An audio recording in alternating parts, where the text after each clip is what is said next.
Latin is a highly inflected language.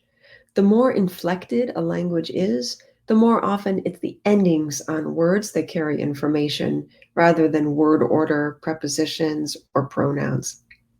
English uses some inflection too. For instance, the ending S on a noun conveys the information more than one or plural. The ending on a verb can tell us about tense, whether the action is happening right now, present tense, or has already happened, past tense. So English uses inflections too, but Latin uses them much more. Latin has a reputation for having a lot of endings to memorize, and that's true. But if you get a strong start learning them, you'll soon recognize patterns that repeat over and over again.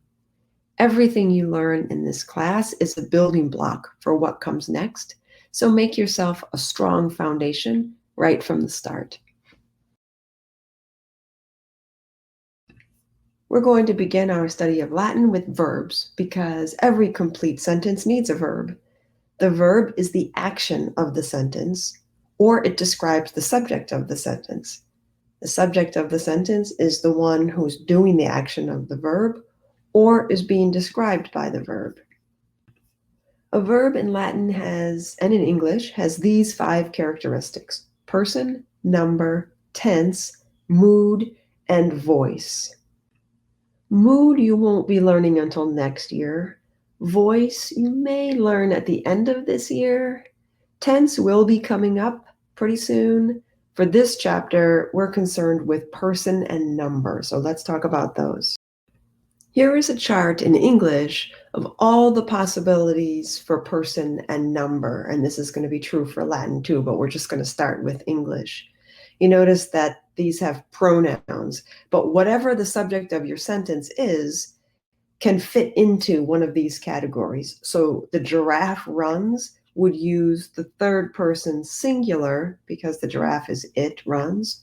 If the subject is my friend and I run, we would use the first person plural because my friend and I are we.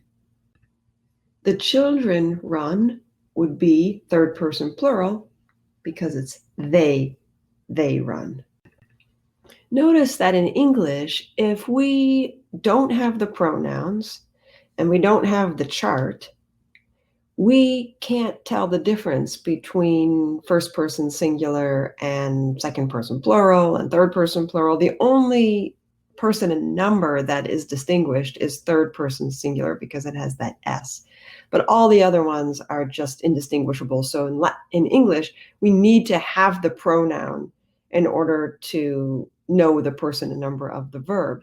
Well, in Latin, every single person and number has its own ending, and so you don't need pronouns at all. Here I've attached those endings to an actual Latin verb, amare, which means to love. So I love, you love, he, she, or it loves, we love, you all love, they love. Notice that in Latin, you don't need to have pronouns because it's the ending on the verb that tells you the person and the number. So even without the chart here, you could take any one of these forms and translate it into English by supplying the appropriate pronoun once you know what the endings mean. The next thing you need to learn is how to find the stem of a verb. The stem tells you the actual meaning of the verb, and the ending tells you the person and the number. The stem is where you're going to attach the endings to create a verb form. There are 4 types of verbs in Latin, and today you're going to learn the first 2. The verb to love is an example of a first conjugation verb. Verbs in Latin have 4 principal parts, 4 forms to be memorized. But for several chapters, we're only going to be concerned with the first 2 principal parts, which you already recognize, I think, as the first person singular, amo, I love, and the infinitive, to love. And the infinitive is where we're going to find our stem. So in order to find the present stem, simply go to the infinitive and take off the RE at the end and you're left with the stem, and that's where you're going to put your endings to create your verb forms. The only exception comes right away in the first person singular. This A of the stem gets knocked out by the O because it's a really strong O.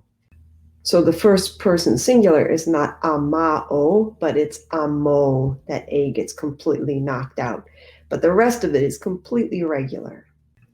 All first conjugation verbs have this A, and all first conjugation verbs follow this same pattern. Now that you understand that rule, you can extrapolate. So if I give you a second conjugation verb, you'll be able to conjugate it. The E of the second conjugation, by the way, is strong.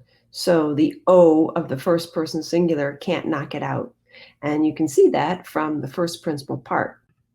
Once you understand these rules about finding the stem and adding on the personal ending, you can conjugate any verb from the first or second conjugation.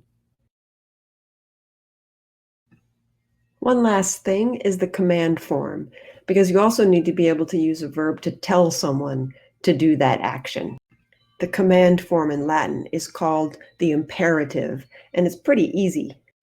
The singular, if you're just telling one person to do it, is simply the present stem. And the plural, if you're telling more than one person to do it, is the present stem plus te. Da, date. And that's true for both the first and the second conjugations, no exceptions. So that was a lot of information for your first lesson. I hope it made sense to you. I know that sitting and listening to grammar being explained is not easy, but I do hope that was clear enough so that you can start to practice on your own and feel more comfortable with it. Let me know if you have any questions.